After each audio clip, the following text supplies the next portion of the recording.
Ready. Bueno, buenas noches. Buenas noches. Hoy nos presentamos, somos de Núcleo Social Córdoba.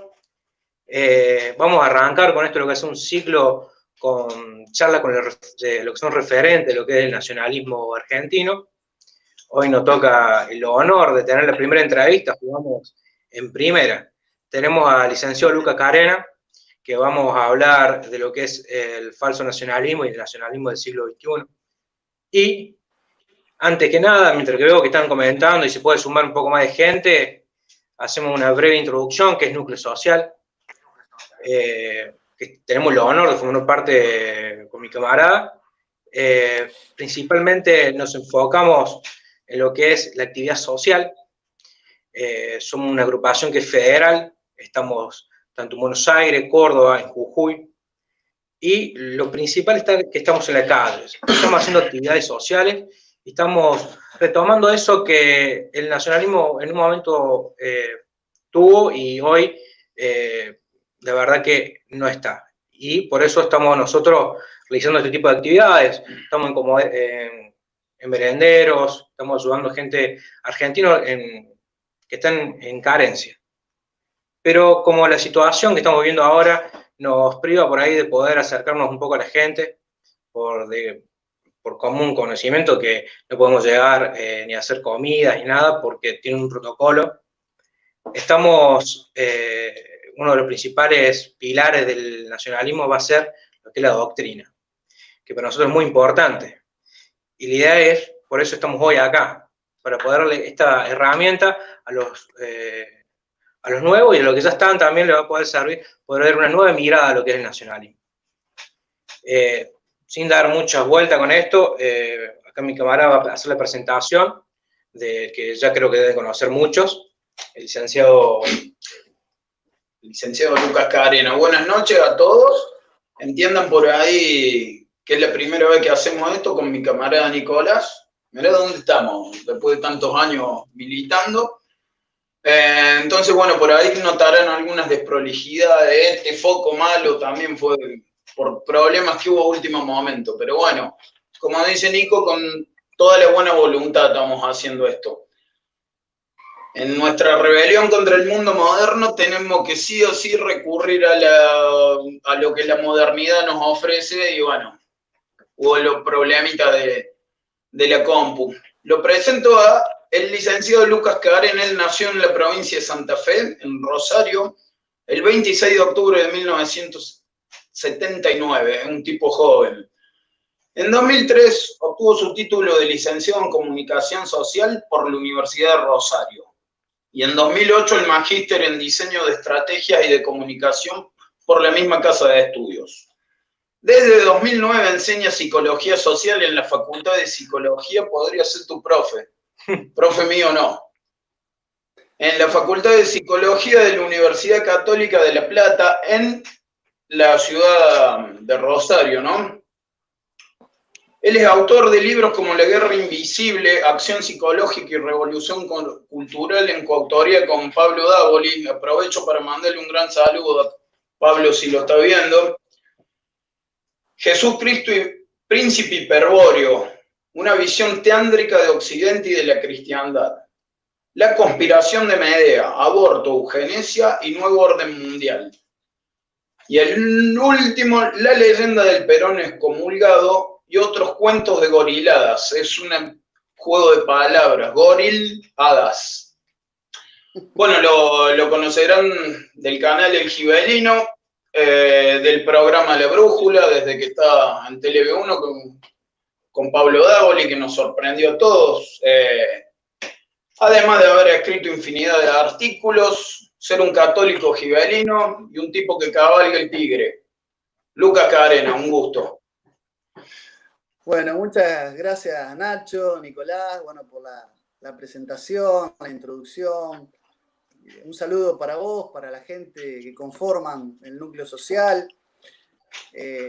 Los felicito por su militancia, por su lucha, por su rebelión a este mundo periclitante, este mundo mendaz, ampuloso y marrano que es el mundo moderno. Los felicito por esa lucha, por ese arrojo guerrero les agradezco la entrevista y bueno, a disposición para charlar de los temas que ustedes y la gente que los sigue quieran hablar, y por supuesto también les extiendo la felicitación por esta iniciativa de hacer vivos y desarrollar, bien digo, temas con la importancia que tiene hoy discutir las bases del nacionalismo, ¿no? Las bases doctrinarias del nacionalismo.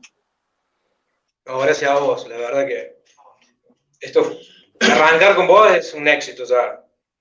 Sí, arranca metiendo a Messi en el equipo, de una, porque esto, no sé si no quiero ser demasiado adulador, pero sos una figura en el nacionalismo que no está discutida, Luca. Estás bien visto por todas las agrupaciones, así que es un honor. Queríamos tocar el tema, lo titulamos primero como falso nacionalismo y nacionalismo para el siglo XXI.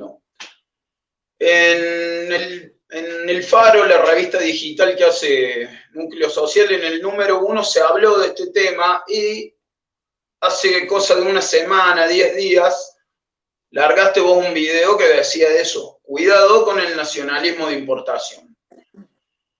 Un tema que la verdad que nos preocupa porque en esta guerra cultural que estamos haciendo contra básicamente el progresismo, y hay muchas personas, buena gente con sentido común, que ha terminado cayendo en garras de estos pensamientos, se está confundiendo y no sin querer a las personas y están hablando de como que esto fuera nacionalismo.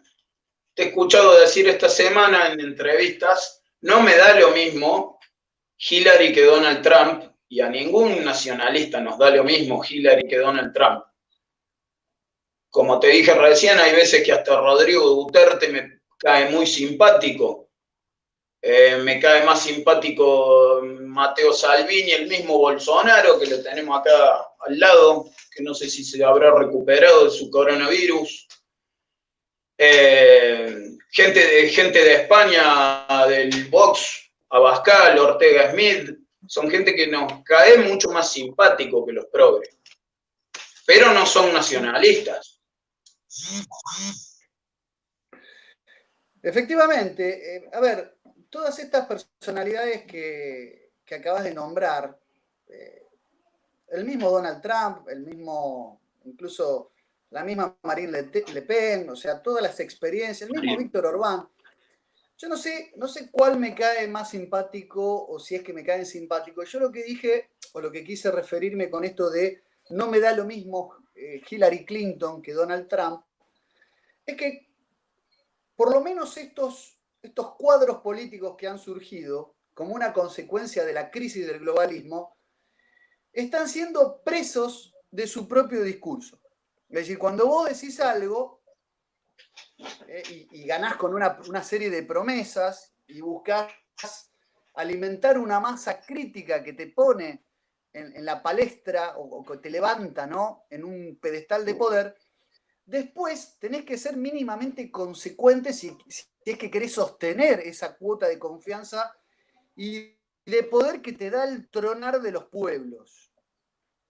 Entonces yo creo que estos personajes, como puede ser Santiago Abascal en España con Vox, en todo lo que tiene que ver con el discurso del marxismo cultural, el lobby LGBT, la ideología de género, como mínimo, son personas con las que podemos trabar un diálogo, no una amistad, pero un diálogo, en pro de que no termine el progresismo de hacer pelota los últimos bastiones de identidad y cultura que le quedan a este mundo moderno, que como ya bien dije, está en plena decadencia. Entonces, claro, estos personajes que son presos de su propio discurso, hay que alentarlos en tanto y en cuanto estamos fogoneando una fisura del sistema que combatimos. Nosotros tenemos que tratar de identificar todas las fisuras que este sistema mundialista tiene y convertirlas en lo posible en grietas, cuando no en abismos. Entonces, allí donde hay dos actores del sistema que se pelean, nosotros tenemos que hacer que se maten. Que se maten, sí. claro, el debilitamiento de sus filas son ventanas de oportunidad que nosotros podemos aprovechar desde el punto de vista táctico-estratégico. Entonces ahí viene un poco esa proclama de tenemos que circunstancialmente apoyar a un Trump por sobre una Hillary Clinton. Circunstancialmente, la doctrina del amigo circunstancial. Además, un Donald Trump que tiene obviamente en sus filas también a una especie de doble columna bicéfala, una encarnada por su yerno, Jared Kushner, un sionista de Silicon Valley, y a un Steve Bannon que tiene un think tank, que es el Instituto para la Dignidad Humana, ¿no? Cuyo adláter ahí es un tal Benjamin Hardwell, que está tratando de, una vez que ese enfrentamiento intestino dentro de las filas del trumpismo en Estados Unidos, está empezando a llevar adelante una campaña de trabajo de promoción de estos nacionalismos del siglo XXI en distintos lugares del mundo. ¿Sí? ¿Se entiende? Sí. En Roma con Salvini, en España con Vox, etcétera, etcétera. A mí me llamó la atención y me preocupó un artículo que el día 27 de junio salió en Infobae, que se llamaba ¿Está la Argentina preparada para la llegada de la ola nacionalista? Me hizo ruido el título, esto de hablar de una ola como si fuera una moda, como si fuera lo nuevo, claro, que se viene. Me escuchá las palabras, una world trending, una tendencia mundial, una world trending. Yo digo, ¿qué es esto de la ola mundial del nacionalismo? ¿En qué quedamos? O patria o globalización. Entonces, globalismo, claro. Yo escribí unas líneas y digo, no, esto más que artículo voy a tener que hacer un video. Porque además yo soy de la pluma, tengo, como ustedes mencionaron, tengo 4 libros escritos y sigo escribiendo, y me estoy dando cuenta de que estas tecnologías, quiero llegar a los más jóvenes y a veces me quedo sin los instrumentos adecuados. Entonces digo, no, lo que empezaron siendo un par de líneas se transformó en un pequeño esbozo de ideas, un salpicón de ideas.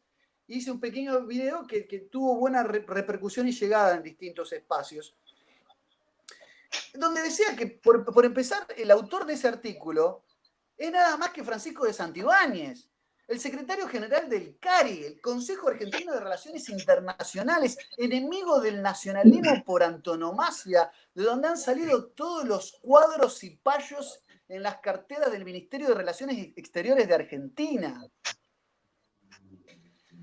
Entonces, además, un conspicuo miembro del Instituto Woodrow Wilson. Woodrow Wilson es el padre primero, de la tecnocracia corporativa al mando del poder. Fue el presidente títere de Edward Mandel House, el creador de la Sociedad de Naciones, que fue la experiencia de las Naciones Unidas en el periodo de entreguerras. O sea, no hay nada más mundialista y apátrida que el Instituto Woodrow Wilson. Y además, si ustedes se meten, cualquiera que hace el ejercicio y se mete en la página del CARI, van a ver el financiamiento que tiene del G20.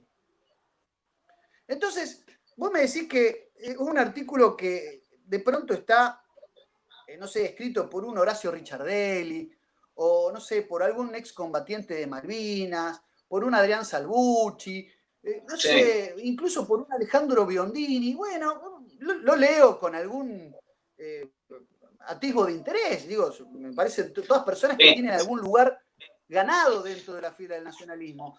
Pero lo escribe el secretario general del CARI. Entonces, esto no es ad hominem. Como Margaret Thatcher hablando de nacionalismo argentino. Exactamente. Pero bueno, Margaret Thatcher, aún siendo vocera de nuestros históricos enemigos, como conservadora, a su patria, su pérfida Albión, le podía hacer un guiño y podía tener alguna autoridad desde su conservadurismo, que en todo caso fue poco coherente por tener como libros de cabecera los libros de von Hayek, que decía que los conservadores eran personas como amebas, sin cerebro y carente de idea. Entonces ella tenía como conservadora, tenía su libro de cabecera, la obra de Friedrich von Hayek, que decía de los conservadores, personas sin ideas y sin cerebro. Pero bueno, esas eran las contradicciones en las que caía, claro, la dama de hierro caía en otro tipo de contradicciones. Pero en última instancia, en un oportunismo, cuando la crisis de los mineros le explotaba, encontró un sentido patrio en hacernos la guerra a nosotros, por una causa de que la avivaron porque ni siquiera sabía lo que eran las Islas Malvinas. Las Falklands no las tenía en su mapa mental, pero le sirvió para reivindicar su posición. Y le salió bien. Nosotros somos enemigos históricos de los ingleses. Ahora, estos tipos del CARI no ocultan su anglofilia. Nunca la han ocultado. Y nos vienen a enseñar de nacionalismo. Nos vienen a enseñar sobre cuáles son los requisitos que tiene que cumplir la nación argentina para ser buenos nacionalistas. Ustedes saben que en 1927 Leopoldo Lugones escribía era un pasquín nacionalista. Sí, la Nueva República, que era una revista nacionalista, haciéndole una crítica a un conjunto de nacionalistas argentinos, entre ellos los hermanos Irasusta o el mismo Ernesto Palacios, poniendo por encima el concepto de patria, que para Lugones era el sentimiento de pertenencia, por la idea de nación que Lugones le adjudicaba a un concepto, el nacionalismo le atribuía un concepto sectarista e incluso le decía que era importado de Europa.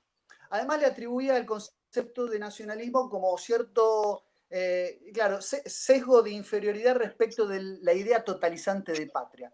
A lo que Ernesto Palacios contesta diciendo que al revés, el nacionalismo es superador de la patria, que viene de pater, viene de padre, nacionalismo viene de natio, del latín, que significa nacer, ya que es el sentimiento patriótico, pero con inteligencia y doctrina. El nacionalismo es patriotismo con inteligencia y doctrina. Y me pareció brillante la contestación, por más que yo respeto mucho también la pluma poética de Lugones, me pareció brillante la contestación de Palacio. Ernesto Palacio, no confundir con Alfredo Palacio, el socialista. No, para nada. No, bueno, no, porque algún desavisado por ahí me dice está con... No, Ernesto Palacio. Entonces, en ese contexto, la idea de nación, que para nosotros, insisto, es un trabajo... Ya hay muchos nacionalistas, porque yo en un momento, discutiendo con unos conservadores liberales, hablé de distintas ideologías y puse al nacionalismo como una ideología. Yo sé que el nacionalismo no es una ideología.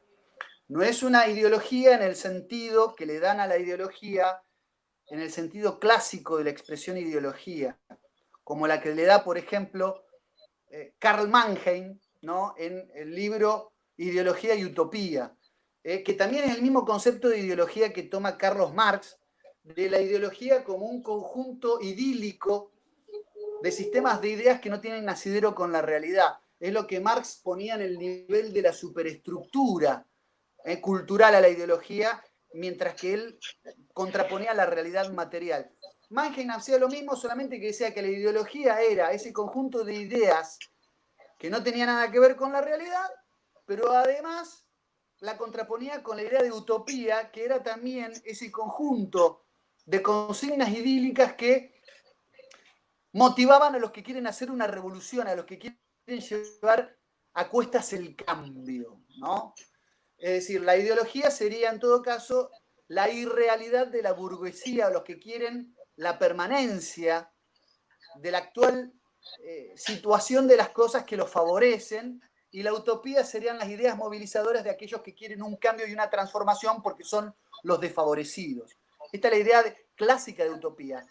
Pero la utopía se puede definir, como lo hace Hannah Arendt, desde que no hace falta decir que no es santa de mi devoción, como la lógica de una idea. Entonces, como la lógica de una idea, el nacionalismo sí es, o se puede decir que es una ideología. Porque es un sistema de ideas.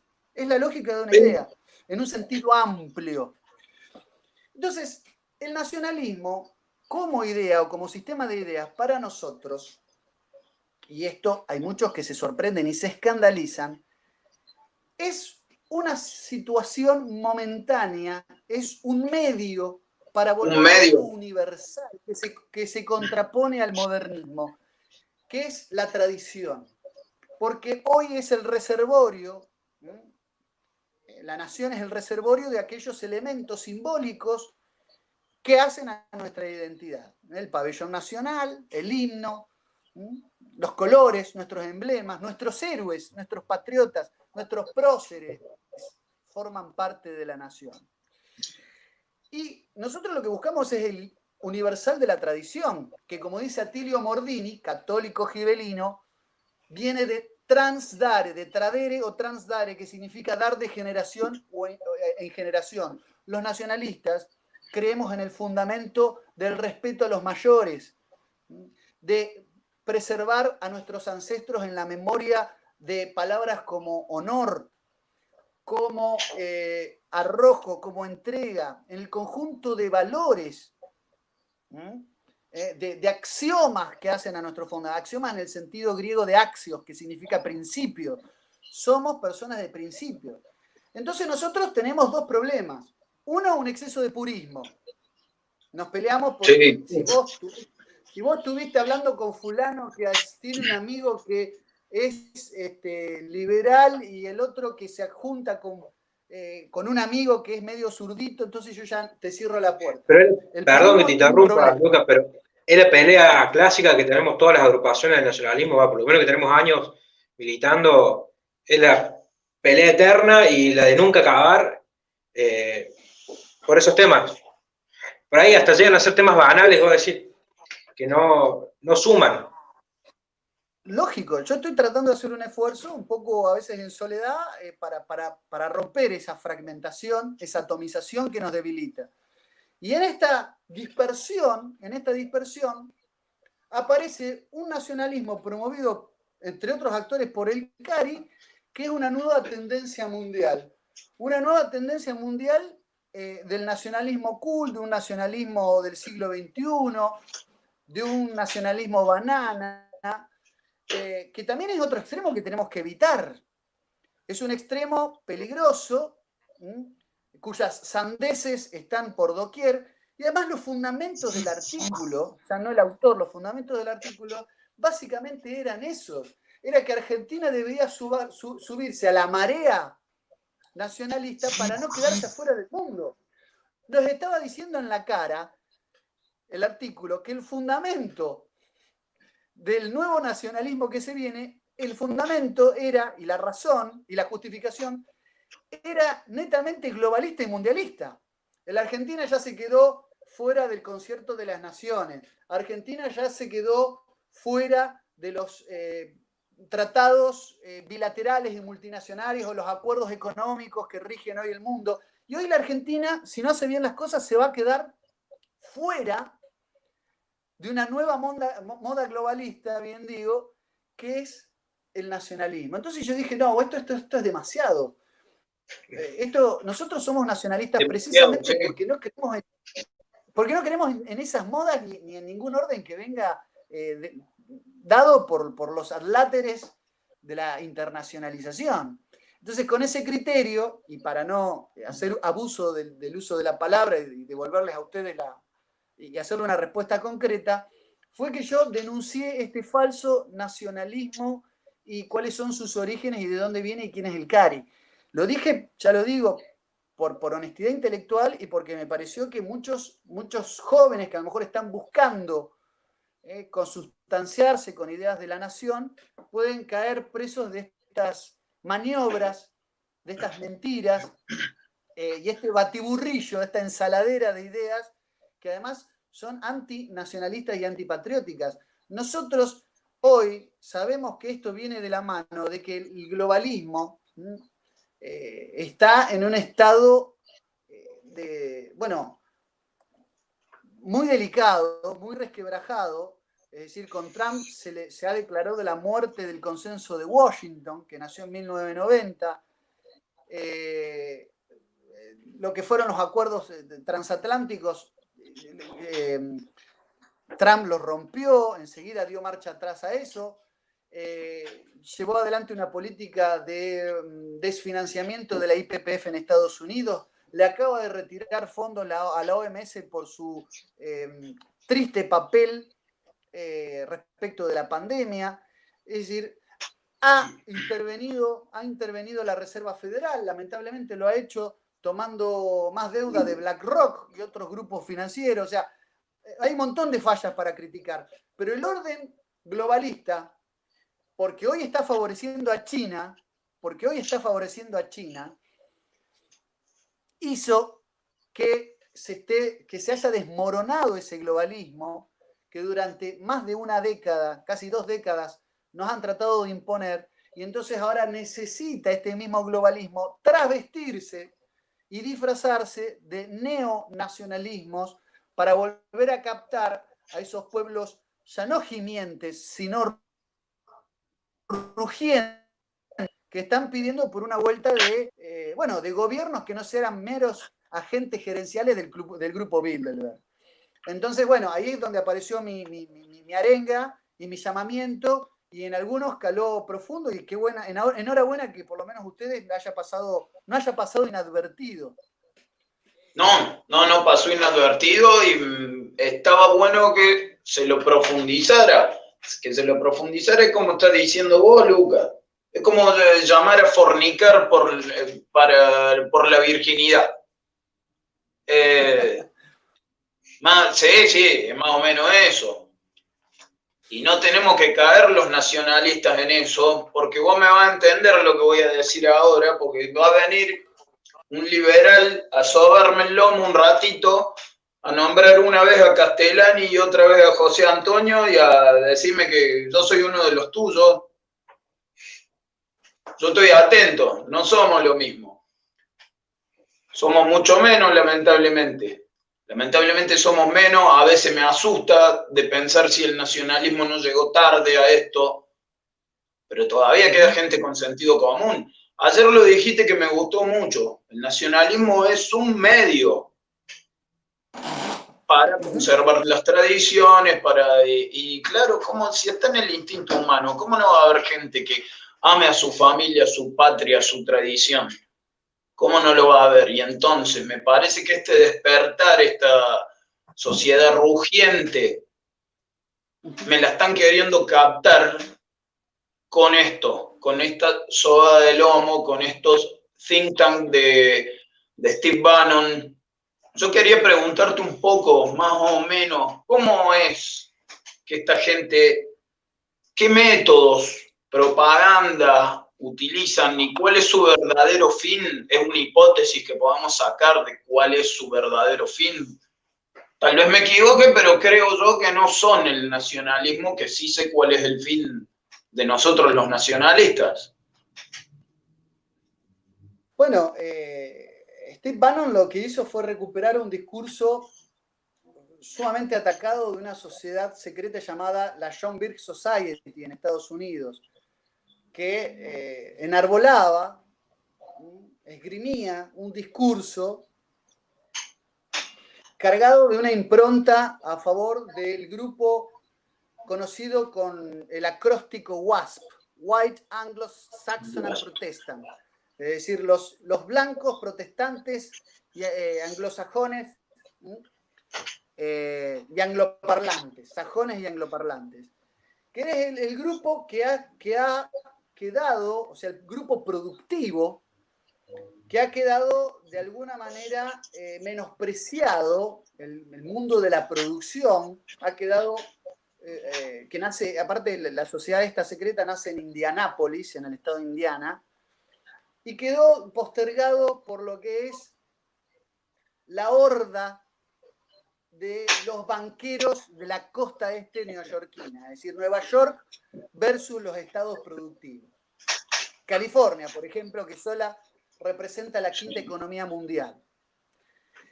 Entonces, este discurso de los WASP volvió a resonar con la impronta Bannon, y que fue el que le escribió los libretos a Trump en los discursos de campaña.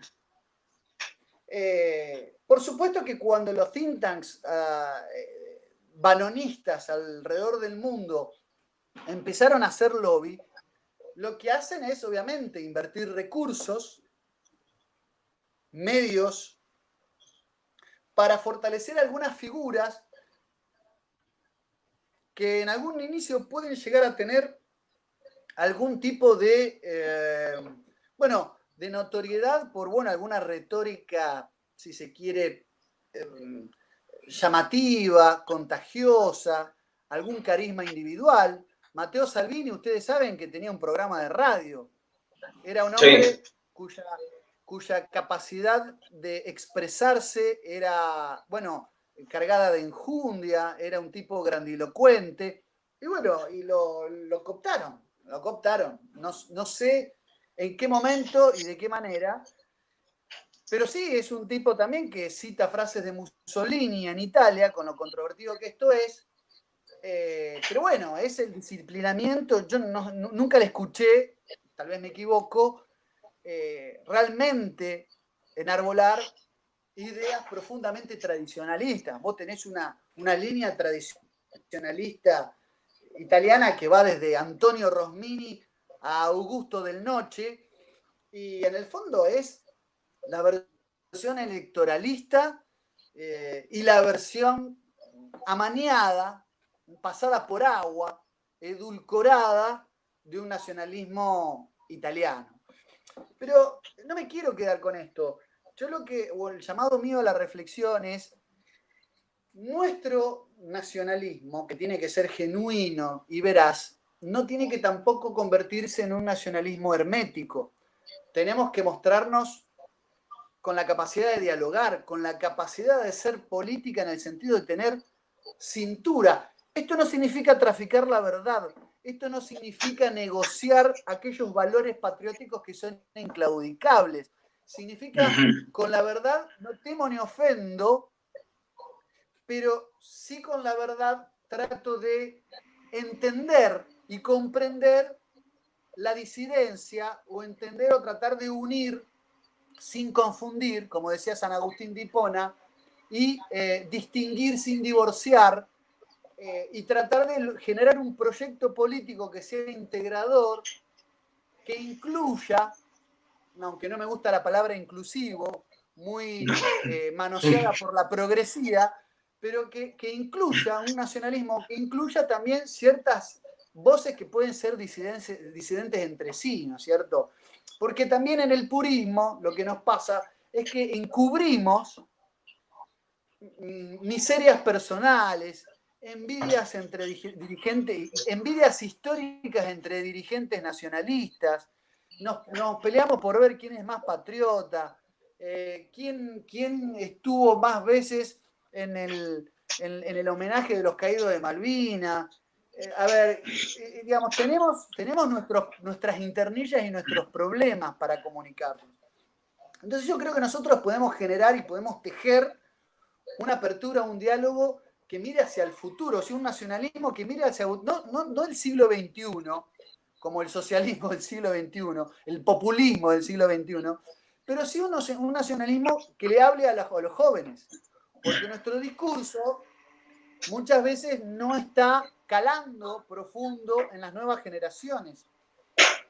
Sin nada que perder, nosotros todavía tuvimos de chicos, de muy jóvenes, por lo menos en mi caso, tuvimos ese recuerdo malvinense, malvinero, pese a que somos de una generación desmalvinizada y desmalvinizadora, tenemos elementos con los cuales, plantarnos y acercarnos a los sentimientos patrióticos. Pero las nuevas generaciones tienen TikTok, tienen Instagram, y para hacerse selfie.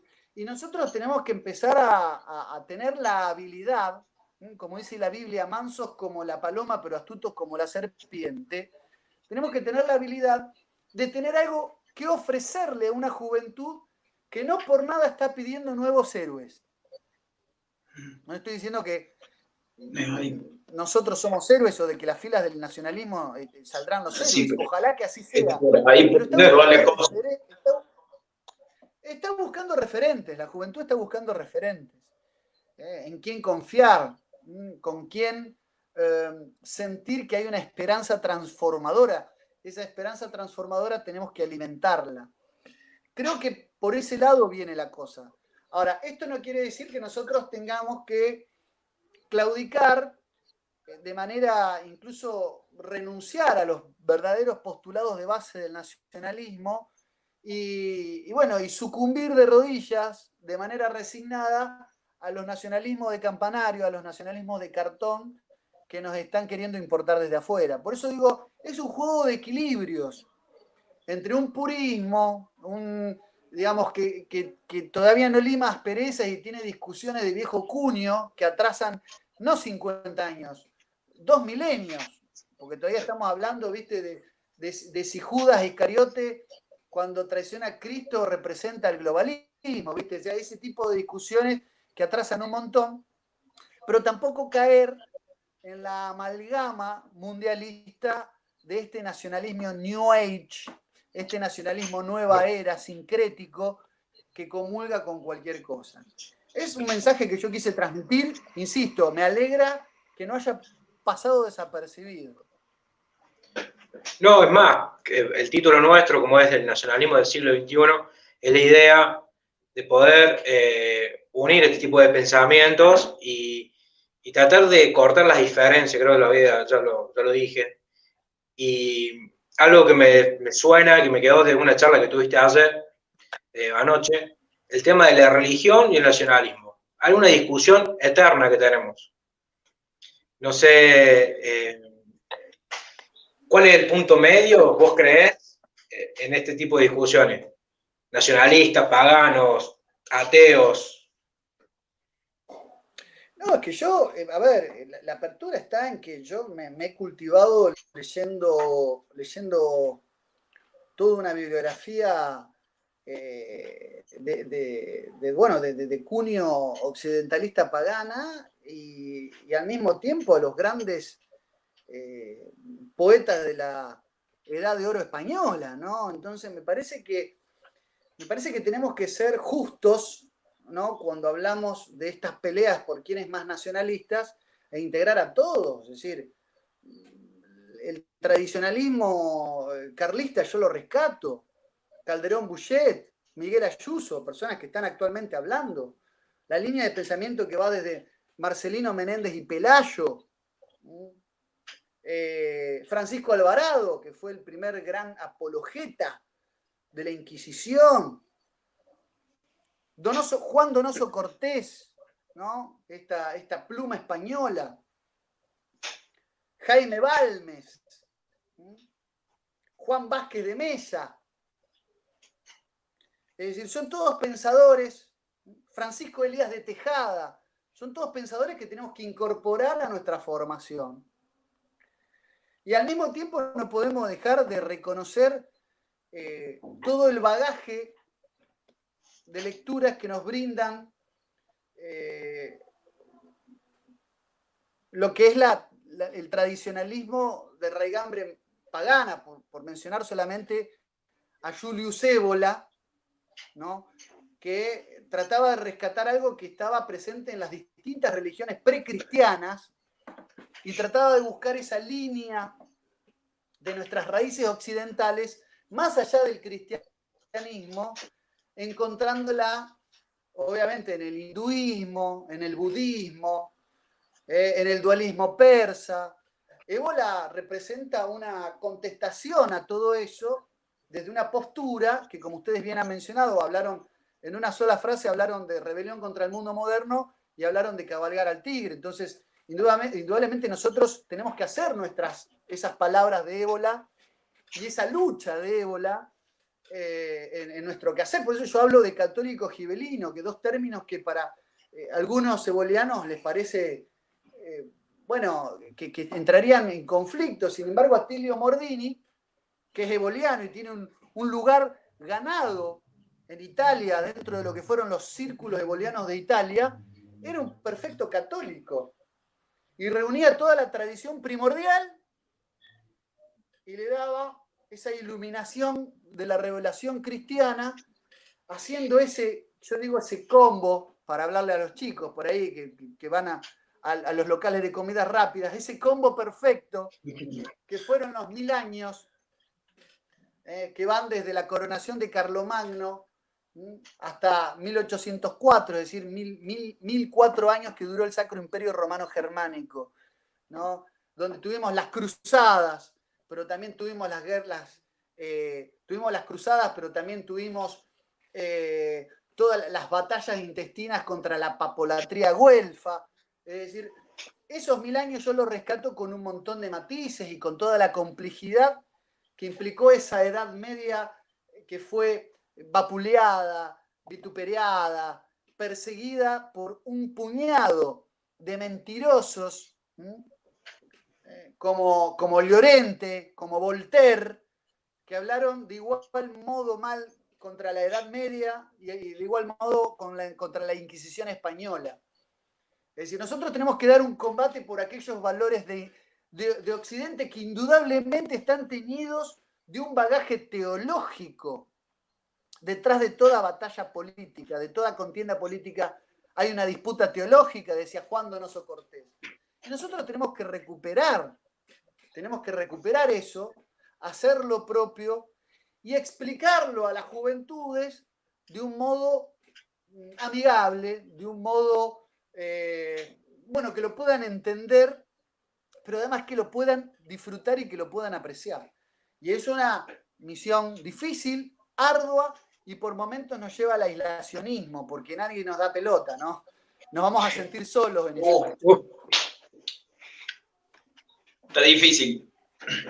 Lucas, está bueno porque solito fuimos llegando a, digamos, el segundo tema que queríamos tocar, que es el nacionalismo del siglo XXI, nacionalismo para el siglo XXI. Acá noté que los menciona hasta los WASP, nacionalismo, identitarismo, por ahí en España decir nacionalismo son medio zurdos los nacionalistas españoles, son separatistas, los catalanes, los vascos, etcétera.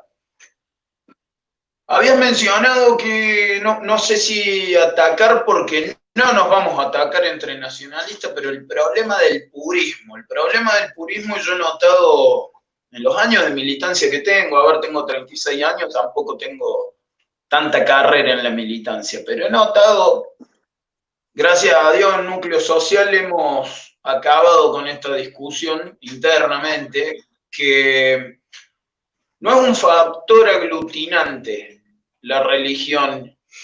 Es imposible comprender nuestro identitarismo, nuestra identidad, sin el catolicismo.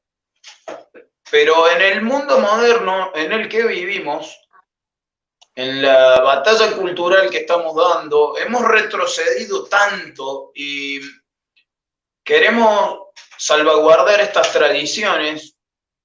¿Y qué es lo que pasa? Me parece que no entra nuestro discurso por ahí de decir, señalar con el dedo, si vos no vas a misa, te confesás con el Padre tanto que yo te digo, retírate de acá, si vos no sos católico, no sos nacionalista. Es un tema de desunión ese.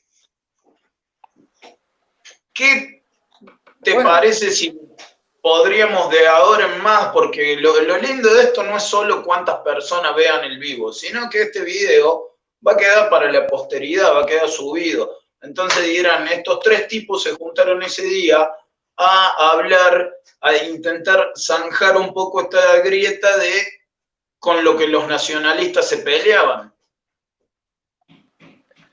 Bueno, la religión es un factor. En nuestro país tenemos otro factor de discordia y de división dentro de las filas del nacionalismo, que es el peronismo. Perón sí. Eso quería tratar después. Bueno, con los nacionalistas católicos. Yo creo que ejemplar fue el año pasado un intercambio epistolar que tuve con Cristian Rodrigo Iturralde, un joven historiador con el que tengo diálogo, comunicación. Me une incluso un aprecio personal. Yo acompañé la presentación del segundo tomo y del relanzamiento, la segunda edición de 1492, Fin de la barbarie y comienzo de la civilización en América, un libro que rompe con la leyenda negra en torno a la conquista española en América, bueno, en la América, de esa América, como decía Castellani, prequilombina, no precolombina. Digamos que era un popurrí de salvajismo que practicaba desde el canibalismo al descuartizamiento, además de los sacrificios humanos, por ejemplo, que los aztecas hacían para adorar al dios Sol, ¿no? Entonces, yo con él tuve una disputa por una cuestión específica, de la cual resultó un pequeño trabajo mío, el del Perón excomulgado, pero yo sigo teniendo trato con él, sigo teniendo diálogo. Y me parece que fue ejemplar en el sentido de que nosotros podemos convivir en la diferencia, y yo buscaría integrarlo y llamarlo, convocarlo a Cristian, no repelerlo por no compartir una idea. Es muy difícil, no digo que sea fácil. Con el nacionalismo católico y el cierto nacionalismo tercer posicionista, hay un montón de diferencias, algunas casi insalvables. O sea, me refiero a la tradición yentista, la de Jordán Bruno Yenta, ¿no? Sí. Que tuvo una relación recidivante, lo de la Alianza Libertadora Nacionalista, donde había nacionalistas que apoyaron en un comienzo a Perón, después estuvieron en contra de Perón, y después la Revolución Libertadora lo que hizo, cómo los premió a los nacionalistas lonardistas que se opusieron a Perón, mandaron un tanque de guerra y bombardeó su sede que estaba a 4 cuadras de la Plaza de Mayo. O sea, le demolió la sede de la Alianza Libertadora a cañonazos. Entonces, así les pagaron a los lonardistas las filas de Rojas, ¿no? Que eran tremendos masones, dicho sea de paso, ¿no? ¿Qué quiero decir con esto? Quiero decir que nosotros estamos hoy imbuidos y atravesados por múltiples diferencias. La religiosa, sin lugar a dudas, es una. También está la cuestión de Perón sí, Perón no en el nacionalismo. Y después dentro del nacionalismo también tenemos que ver si estamos prontos a admitir alguna apertura con ciertos espacios de un sector que podremos denominar conservadurismo. Es decir, un conservadurismo que no se identifica. El otro día estaba hablando con un joven también, con Horacio. Cordobés, Horacio Justo, muy amable, muy respetuoso. Él está trabajando en el espacio dentro de NOS con Gómez Centurión, con el que también decidí tener un diálogo para ver si hay puentes, puntos de contacto. ¿Por qué? Porque también yo prefiero mucho más construir desde abajo, en cierta diversidad, palabra que tampoco me gusta porque ha sido confiscada por el progresismo. Hoy lo diverso y lo multicolor me genera repelencia, cuando no náuseas. Pero tenemos que construir en la diversidad, porque si no nosotros estamos condenados al fracaso. O sea, estamos, digamos, de manera anticipada y a priorística condenados al fracaso. Nosotros tenemos que ser personas no open mind, pero sí con capacidad de escucha. Porque si no nosotros nos miramos el ombligo y damos conferencias. Yo veía gente muy valiosa, ¿no? Qué sé yo, Sebastián Miranda dando una conferencia, un joven historiador, en el Instituto de Investigaciones Históricas Juan Manuel de Rosas, redil patriótico, si los hay, y aplaudido por un auditorio, chicos, que tenían un promedio de edad de 85 años. Pasa. Era un gerontocomio, hermano. Yo le tengo mucho aprecio y mucho respeto, pero entre todos esos viejos no juntaban una dentadura entera. Me río porque a todas las que vivo pasa eso.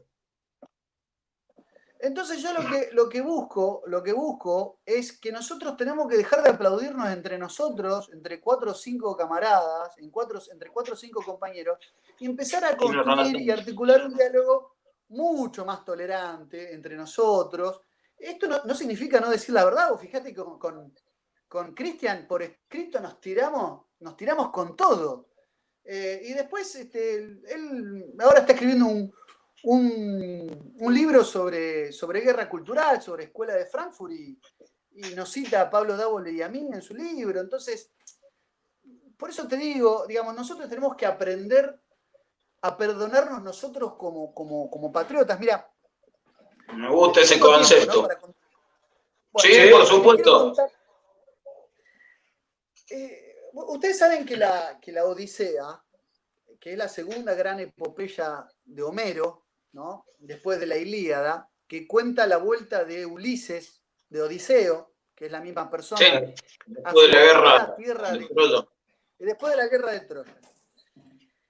Odiseo, que obviamente se escapa de una isla donde estaba atrapado, la isla de Ogygia, que ahí la tenía una diosa, que es la diosa Calipso, que se había enamorado de él, lo tenía de manera incorrupta, es decir, él no envejecía mientras estaba en esa isla, pero él había como estado en estado de amnesia y él quería volver a su patria. Los dioses permiten la salida, la voluntad de los dioses, sobre todo de Pala Atenas. Atenea es la diosa del Olimpo, hija de Zeus, que Zeus no tiene con ninguna otra diosa, o sea, se la llama la diosa partogenética, el nacimiento partogenético de Pala Atenea, la diosa ojizarca, de ojos azules significa este epíteto. Porque Pala Atenea nace de la frente de Zeus y representa la inteligencia, por eso los romanos la llamaban Minerva y la representaban con una lechuza, la diosa Minerva.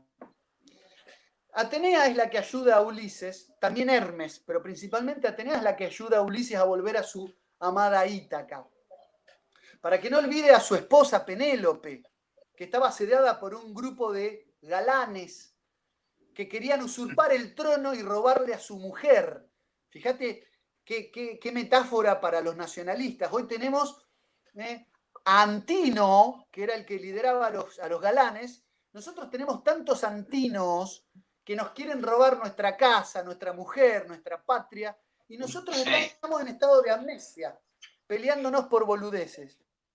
Bueno, Ulises emprende ese viaje y él cae en manos de un grupo de feacios que lo recibe muy bien. De hecho, una de las hijas del rey Feacio se enamora de él y lo tenía como pretendiente a Ulises. Pero Ulises, invitado en un banquete, cuenta todas las proezas que tuvo para llegar ahí. Se enfrentó con un cíclope, Polifemo, al que engaña diciéndole ¿cuál es tu nombre? Y él le dice, mi nombre es ninguno. Entonces después cuando Ulises con su tripulación le queman el ojo, Polifemo llama a los otros cíclopes diciendo, ninguno me atacó. Entonces, claro, ellos pudieron escapar. Recordemos que Ulises es el gran héroe conocido con el epíteto de rico en ardides, porque él no destacaba por su fuerza como Aquiles, sino por su ingenio. De hecho, es el constructor del caballo de Troya que les da la victoria a los aqueos y a los argivas en Ilión. Pero, ¿qué quiero decir? Ulises pasa por un montón de proezas. Se enfrenta a Circe, la maga hechicera, que convirtió en cerdos a todos los miembros de su tripulación. Se enfrenta, a monstruos marinos, ¿no? Y también, un hecho que pasa desapercibido es que en una isla se encuentra con un grupo de los llamados lotófagos, que eran unos aborígenes que solamente comían flores de loto. Entonces él manda a un grupo de expedicionarios que eran miembros de su tripulación, y estos lotófagos le dan de comer esas flores de loto. ¿Y qué les pasaba cuando comían esas flores de loto? Olvidaban quiénes eran, olvidaban a su patria, olvidaban a su familia, ¿no? Recordemos que Ulises no vuelve a su patria solamente por Penélope, sino también por su hijo Telémaco, al que los galanes querían matar, porque era el heredero al trono. El plan de Antino era obligar a Penélope a casarse con él, matar a Telémaco, legítimo heredero del trono de Ítaca, y tener un hijo con la reina para tener su descendencia y quedarse con esa reyesía, esa corona, y su descendencia quedarse con esa... Entonces estos lotófagos le daban flores de loto a los miembros de la tripulación que él había mandado, y estos olvidaban a su patria. Entonces Ulises, la misión de Ulises en una de las proezas que como héroe tiene que hacer, era obligarlos a meterlos en el barco y llevarlos a la fuerza, continuar el viaje para que puedan encontrarse con su familia. Ellos se oponían, entonces él los tiene que atar, los tiene que forzar. Es decir, en este periplo heroico que hace Ulises, él no pelea con los aborígenes lotófagos, pelea con su propia tripulación. Lo que quiero decir es que la metáfora de esta parte de la Odisea es que la riña y la fuerza que tiene que ejercer Ulises, que tiene que maniatarlos, como él mismo también pide, haciéndole tapones de cera a los miembros de su tripulación, pidiéndoles que sigan remando, él se ata a su propio barco para escuchar el canto de sirenas. De hecho, él tiene que atar a este tipo de tripulantes, pelearse con ellos, forzarlos para que no olviden a su patria y a su bandera. Ese es el gran desafío de los nacionalistas, que nosotros nunca vamos a tener a un compatriota como enemigo. Es decir, cuando yo veo a un liberal, hermano en mi sangre patriótica, digamos, en el fondo tengo que ver a un confundido. Cuando veo a un joven progresista, o una feminista con pañuelo verde, tengo que ver a una mujer, a una persona confundida, a la que tengo que salvar de su propio engaño, porque somos hermanos en la madre patria. Y el gran desafío que tenemos nosotros es que en realidad no consideramos enemigo genuino, de fondo, a ningún compatriota, pero estamos permanentemente peleándonos con nuestros compatriotas para que no escupan sobre nuestro pabellón nacional, para que no arríen la bandera celeste y blanca e hicen una multicolor, porque si nos quedamos sin patria se desintegra toda la sociedad, porque vienen por eso, porque alimentan a los grupos segmentados para destruirnos como nación. Entonces, a lo que traigo a colación es que nosotros estamos permanentemente los nacionalistas como Ulises peleándonos contra los miembros de nuestra tripulación, los que están remando en nuestro barco y para el mismo lado. Y eso es lo complicado, porque tenemos una doble misión, que en realidad no es una misión de exterminio, es una misión pedagógica. Y nos ven a los nacionalistas como tipos fundamentalistas, agresivos, beligerantes. Claro, lo que pasa es que el nacionalismo en otros lares, en España, como bien mencionaste, por nacionalismo se entiende el separacionismo vasco o el separacionismo catalán. Y nosotros tenemos una visión de España totalmente integrativa. Sí, claro. O sea, Fernando de Aragón se casó con Isabel de Castilla y te jodés. O sea, creemos en la unidad española. Eso es España. Eso es España, no otra cosa. Entonces, está bien, es una cosa delicada en la que tenemos que ser cautelosos a la hora de meternos en esa contienda. Pero hay que saber que el nacionalismo no significa en todos los lugares lo mismo. Tenemos que ser muy cautos a la hora de hablar de nacionalismo. Entonces, a veces sí utilizamos el concepto de patriotismo, pero no para dulcificar o edulcorar la idea de nación.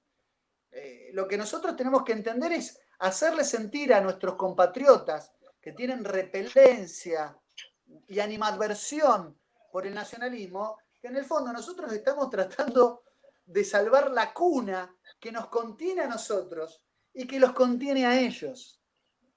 No hay nada más altruista que el nacionalista, porque el nacionalista no tiene ningún interés individual. El liberal hace gala de las libertades individuales, porque en el fondo está movido por digamos, el móvil es muy egoísta. En el fondo, la acumulación de bienes y que nadie me quite lo mío es lo que justifica un sistema de ideas liberal donde cada uno tiene la libertad de comerciar, y este objetivismo del randiano, del libre mercado, en el fondo justifica una gran miseria ideológica del liberalismo, que es, quiero conservar mi statu quo. Entonces yo quiero que el Estado intervenga lo menos posible, y porque yo ya estoy en una situación, en una posición económica de privilegio. El marxismo y el colectivismo insectificante hace lo propio cuando, por ejemplo, busca, digamos, barajar de nuevo, porque desde el punto de vista oclocrático de los desposeídos, lo que intentan hacer, también movidos por un espíritu egoísta, es arrebatarle al otro y repartir para todos igual, justificando su propia holgazanía. En cambio, el nacionalismo nunca gana nada. El nacionalista nunca gana nada por defender a la nación, porque el nacionalista siempre pierde cuando defiende a la nación. ¿Qué móvil individual y egoísta o de posición de estatus me empuja a ser nacionalista? ¿Qué puedo ganar yo defendiendo no al Estado, a la nación? No, la nación, a nuestra identidad, sí. Es entendible, sí, no es para... Es lo menos egoísta, como lo estás diciendo. Y se escudan a través de la meritocracia, ¿no? Que cada uno le corresponde lo que se ganó, lo que tuvo. Claro, por eso te digo. A ver, nosotros también buscamos una aristocracia meritocrática en todos los sentidos. Lo que pasa es que esa meritocracia aristócrata se funda en que los mejores, demostrando su valor, nuestros próceres y demás, conduzcan, porque los nacionalistas creemos en el conductor, creemos, digamos, no repelemos la idea de un personalismo, al contrario, o sea, porque nuestra religión es personalista, porque hay un Dios, porque hay un Cristo, es decir, nosotros no tenemos esa lógica de lo impersonal. Nosotros somos movidos por el ejemplo de los héroes y buscamos fogonear, fortalecer y empujar a los héroes. Ustedes saben que antes de Esparta, antes de Licurgo, así como Pericles en Atenas llevó adelante las reformas democráticas de Atenas, la edad dorada ateniense, Licurgo llevó adelante en Esparta también las reformas de darle un marco normativo. Pero antes de eso, en Grecia, y ni hablar antes de la batalla del Peloponeso entre Esparta y Atenas, en Grecia, ¿por qué cada porción de Grecia tenía a su héroe? Porque los valores del héroe eran sus normas, eran sus leyes. Es decir, Teseo era para los atenienses, el que vence al Minotauro, el héroe, en el que se fijaban qué era lo que estaba bien y lo que estaba mal, pero lo fijaba no un marco de ley, sino la conducta del héroe, la conducta ejemplar del valor heroico y su desempeño. Perseo, el mito de Perseo, para la región de Argos. Leónidas, para los espartanos, que no era un personaje mitológico, pero sí un rey cuya valía frente a Jerjes se vio bien demostrada y dio la épica contienda del desfiladero de las Termópilas. Es decir, cada sociedad tenía sus héroes sobre los que forjaba el conjunto de actitudes y conductas que debía seguir. Y era el ejemplo del accionar del héroe lo que te decía lo que estaba bien y qué era lo que estaba mal. No era una sociedad basada en normativas, en una pléyade de normativas, es decir, como las culturas semitizadas, que era el tema estaba en boga el tema de las tablas de la ley, donde había una letra que había que seguir y estaban los mandamientos. No era una sociedad dirigida sobre la base de preceptos, sino de actitudes heroicas. Y el nacionalismo debe revalorizar al héroe, porque el héroe es el que impulsa, el que tracciona y el que lleva adelante ese efecto contagioso, insisto, de las sociedades rugientes y que los lleva adelante, para lograr un proyecto de liberación, un proyecto de emancipación. Digo con esto que nosotros tenemos que volver a construir nuestra nación necesita nuevos héroes. Qué difícil tener nuevos héroes cuando estamos tan anestesiados, ¿no? Y tan obedientes como lo hemos demostrado en estos días. Más obediente de lo que yo me imaginé que podíamos ser. Nunca pensé que íbamos a vivir en 1984. No el año, sino el libro, ¿no? Nunca pensé que iba a pasar. Pero creo que es el momento. ¿Por qué, Lucas? Porque hay mucha gente rebelándose, despertando, y creo que es triste que lo diga porque todavía no soy un viejo, pero creo que es la última oportunidad que el nacionalismo tiene, ¿eh? Hemos hablado, te quiero hacer la última pregunta, la verdad que me encanta. Es una charla que me hubiera gustado verla como espectador, no solo participar de esto. Me encanta cómo viene. Hecha por nacionalistas, para nacionalistas, ¿cómo no iba a salir buena? Hemos hablado, bueno, de un poco de historia del nacionalismo, de las diferencias del nacionalismo. Me gustaría más o menos pensar en la proyección del nacionalismo, como habíamos dicho, nacionalismo del siglo XXI, esto recién empieza.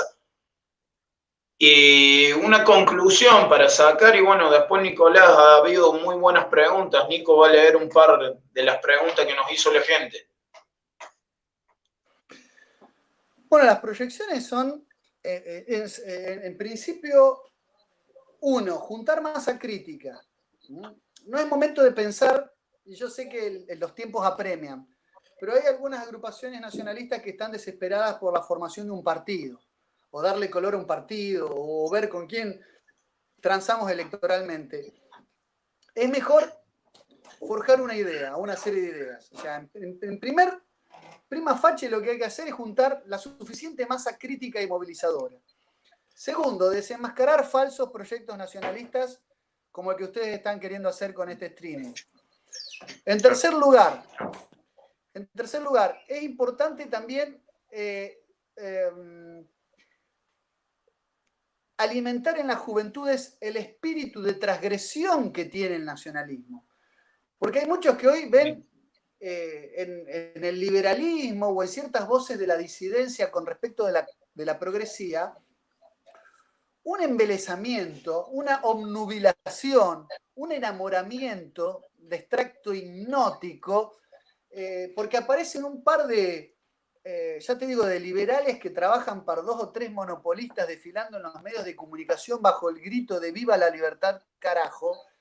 Y se están llevando para sus huestes a un montón de jóvenes que creen que eso es rebeldía, tremoleando una cascabel enroscada que además era un símbolo creado por Christopher Gansen, que era un mercader de esclavos. Vos fijate que la bandera anarcocapitalista la creó un traficante de esclavos, pero no importa. Al margen de esas contradicciones, nosotros tenemos que mostrar que lo que podemos ofrecer para la juventud es el más profundo, verdadero e irreverente e intransigente proyecto de liberación, porque nosotros no nos liberamos ni de la opresión del Estado, nosotros no nos liberamos del colectivismo marxista, y tampoco por contra, esto le hablo a los jóvenes que también se dejan fagocitar por las mentiras de la zurdada, nosotros tampoco nos estamos liberando del capitalismo, ni nos estamos liberando de los oligarcas de siempre. Nosotros nos liberamos del mundo moderno.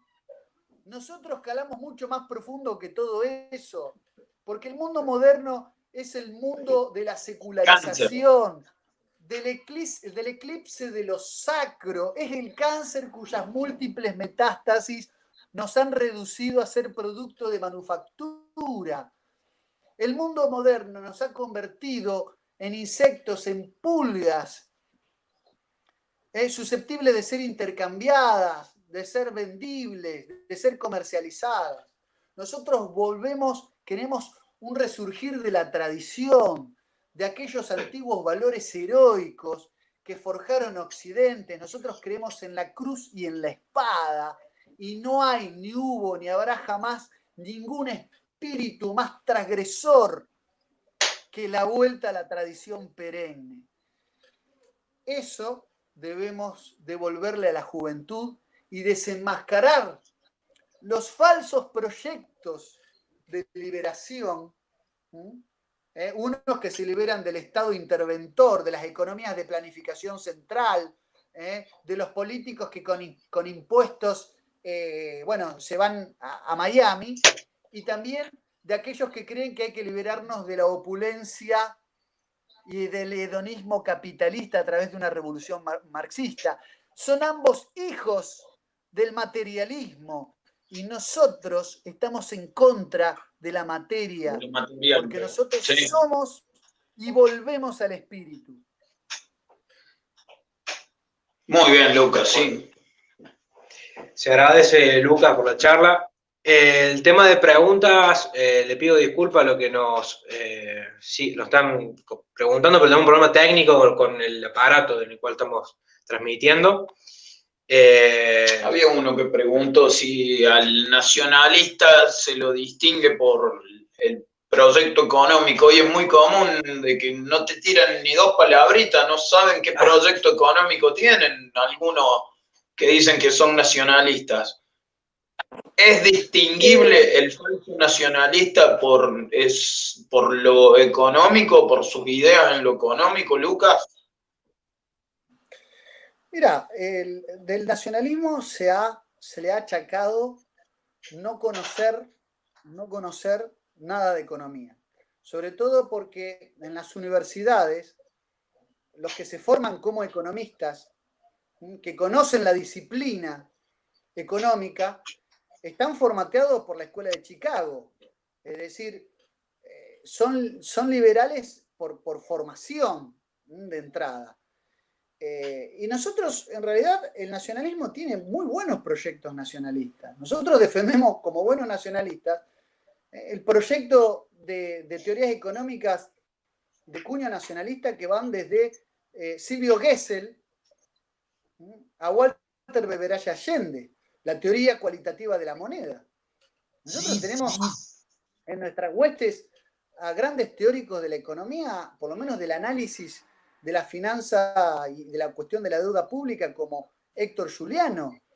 Adrián Salvucci es un gran conocedor de los problemas del colonialismo financiero mundial y de cómo funcionan la lógica de la usura. Nosotros lo que no tenemos en todo caso son los dogmatismos de las fórmulas económicas, por ejemplo, de ver el demonio del Estado en la intervención. Nosotros, como dice Marcelo Gulo, creemos que tiene que haber una adecuada impronta de impulso estatal, y hay momentos que las economías tienen que abrirse y hay momentos que las economías tienen que cerrarse. Lo que importa es que se abran o se cierren de acuerdo a favorecer el interés nacional. Porque si por abrir la economía es simplemente firmar tratados, acuerdos que no nos favorezcan, bueno, el pacto Roca-Runciman era un acuerdo bilateral, sin embargo no nos favoreció para nada, fue el entreguismo de nuestra economía y de ponernos de rodillas frente a los ingleses. A lo que voy es que nosotros no tenemos posturas dogmáticas frente a la economía. Creemos en un orden natural, como decía Silvio Gesell, no un orden espontáneo, y creemos en una economía que forje o que ponga el interés, o sea, que tenga sentido de bien común, no que solamente sirva al interés individual privado, corporativo, cleptocorporativo. Porque esto del libre mercado y la espontaneidad del mercado sirve muchas veces para justificar el extractivismo y la desindustrialización del país. Sirve para justificar los monopolios, que algunos economistas dicen con rimbombancia que los monopolistas son benefactores sociales. Sí. Nosotros no estamos en contra de una economía de mercado. Nosotros no creemos en un estatismo elefantiásico con un Estado deficitario y cobrador de impuestos. Lo que pasa es que nosotros no creemos que el déficit primario sea lo único que importa.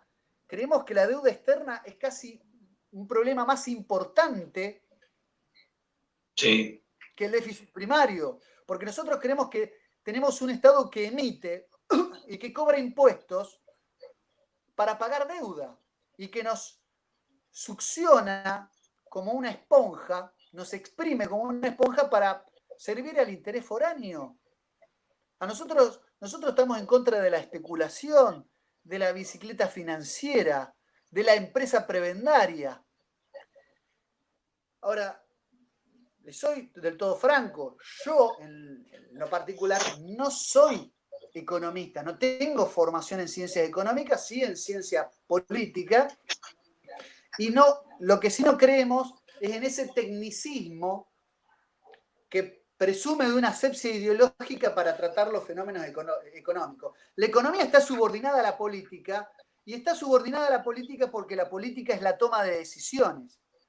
Y toda economía tiene que ir de acuerdo a un proyecto nacional, un proyecto argentino de unidad nacional y de preservación de nuestro patrimonio.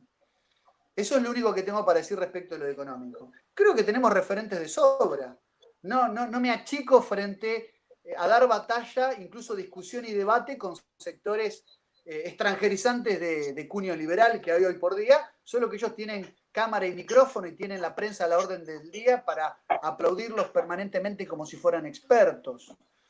Pero nosotros podemos dar batalla y tenemos muy buenos referentes que saben de economía. Yo, en lo personal, no soy un referente de temas económicos, pero sí tengo suficiente criterio como para desenmascarar algunos dogmas y algunas mentiras liberales, ¿no? Quedó clarísimo, Lucas. Lucas, antes de que me olvide, porque sería muy malo olvidarme de esto, ya nombré tus libros, ya me encargué uno. ¿Dónde compramos tus libros, Lucas? Miren, yo trabajo con un sistema que se llama Lulu Press. Es decir, yo tengo porque es una plataforma que imprime los libros por unidad. Impresión del libro a demanda. Vos comprás el libro primero y el libro se manda a hacer. Es decir, el libro se imprime, se empaqueta y se manda. ¿Por qué hago esto? Primero, para no estoquearme. Segundo, porque desde la misma imprenta de Lulu Press, que tiene sedes, una está en Estados Unidos, otra está en Francia, en París me consta, puedo mandar libros a todas partes del mundo, entonces es indiferente que me compren en España, que me compren en Colombia, o que me compren en México, o que me compren en Argentina. Es como una especie de equidistancia respecto a la distribución de la demanda de los libros. Ahora bien, ¿qué hago yo? Yo, con lo que me van comprando en el exterior, junto fondos y voy comprando de a 10, de a 15, de a 20, y cuando tengo yo en mi poder libro, los publico por Mercado Libre. Entonces, cuando yo tengo stock, claro, porque yo no lo hago por dinero, yo uso el dinero que tengo en la cuenta de Lulu para comprar el pequeño stock y venderlo acá en pesos. A mí no me conviene vender en dólares y después vender en pesos. Yo lo que hago es, lo que quiero es difundir mis ideas, no tener rédito económico. Entonces yo ahora estoy esperando que me venga una caja con libros y se van a poder adquirir muchos de mis títulos por Mercado Libre. Yo voy a estar anunciando cuándo voy a tener stock para comprar en pesos en Mercado Libre en Argentina, sobre todo con esta situación de pandemia que la gente no puede ir mucho a las librerías, ¿no? Sobre todo en la zona del AMBA. El que no quiere esperar se mete en Lulu Press o me escribe un correo a lucascarena@hotmail y yo le mando el enlace del libro que quiere de Lulu Press, lo pide. Estamos hablando de precios en dólares, pero son $13, $9. Más es lo mismo que sale, sí. No es que sale, viste, no es oneroso. Exorbitante, claro. Lo que sí, tengan paciencia porque si compran a través de la plataforma del Lulu Press, tarda, y sobre todo si piden la forma de envío, digamos, más económica, tarda por ahí hasta incluso un mes y medio en llegar. Entonces tengan paciencia con el envío, pero son muy serios a la hora de enviar los ejemplares. Hay mucha gente que me ha comprado por esa plataforma, compró por internet y le llegó a la puerta de su casa. Bien, va a haber que ver la manera de conseguirte editor, Lucas. También. Si podemos colaborar, lo vamos a hacer.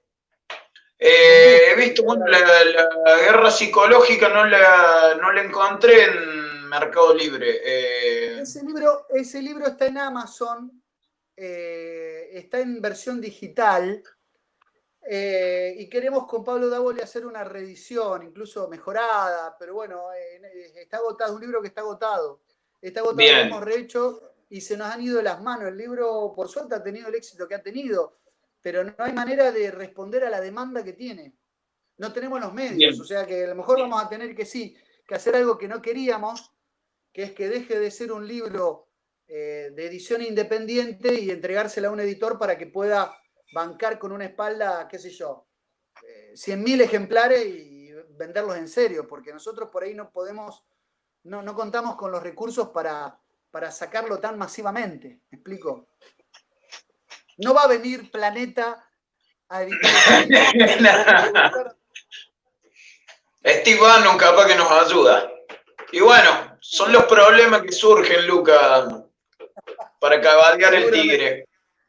Me gusta porque vendrías a ser justo el profesor universitario, el intelectual que puede hablar con Doña Rosa. No todos tienen esa dualidad que vos tenés, Lucas. Me gustó mucho, hasta como público me hubiera gustado muchísimo. Hacía falta una charla así. Seguro que me olvidé de 1000 cosas, lamentablemente. En un rato me voy a acordar y me voy a putear, pero me ha gustado mucho. Hemos hablado bastante. Y bueno, casi seguro que te esté molestando más adelante para tocar otro tema. Voy a tratar de que sea justo una semana que no tengas a cada rato entrevistas como pasó esta. Bueno, muchas gracias. Gracias por tu comprensión, gracias a ustedes por la paciencia y por invitarme, y desde luego cuenten conmigo las veces que quieran. Sí, tuve una semana tareada, pero bueno, lo hago con gusto y decidí dar batalla y por eso estoy abriendo frentes. Así que bueno, cuenten conmigo para las veces que sea necesario estar con todo el núcleo social.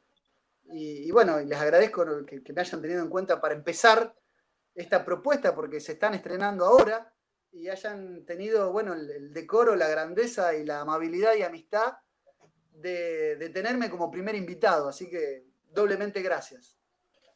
Bueno, nos lo hiciste fácil, Lucas. Bueno, te pido que me esperes un minutito, que despedimos a la gente y te despedimos a vos por privado, ¿sí? Muchas gracias, Lucas. Bueno, gente, esta ha sido la primera de series de entrevistas que Núcleo Social Córdoba realiza a exponentes del pensamiento nacional. La verdad que Lucas nos lo hizo muy fácil. Espero que haya salido medianamente bien. Tuvimos problemas tecnológicos. Disculpa por los errores, pero bueno. Sepan disculpar, esto se veía más lindo.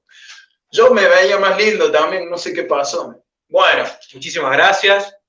Los esperamos, seguro que vamos a estar notificando por todos los medios que tenemos de Núcleo. Nos pueden seguir en las redes. Núcleo Social. ¿Cuál va a ser la próxima charla? Esperamos que esté a la altura de esta y que, bueno, podamos nosotros también pulir los errores. Así que muchas gracias por lo que estuvieron comentando, por lo que estuvieron conectados. Le vamos a pedir, por favor, también que nos copien el link. Nosotros vamos a subir este video a nuestro canal y que lo puedan compartir. Y, bueno, dentro de todos y todos vamos a poder formar una nueva idea de esto, lo que es el nacionalismo, y poder difundirlo, que es lo principal. Lean El Faro, lo van a encontrar en nuestras redes sociales, el link, revista digital de Trinchera. Y bueno, nada más. Muchas gracias, Nico. Todo bueno. Muchas gracias a ustedes. Nos vemos el próximo.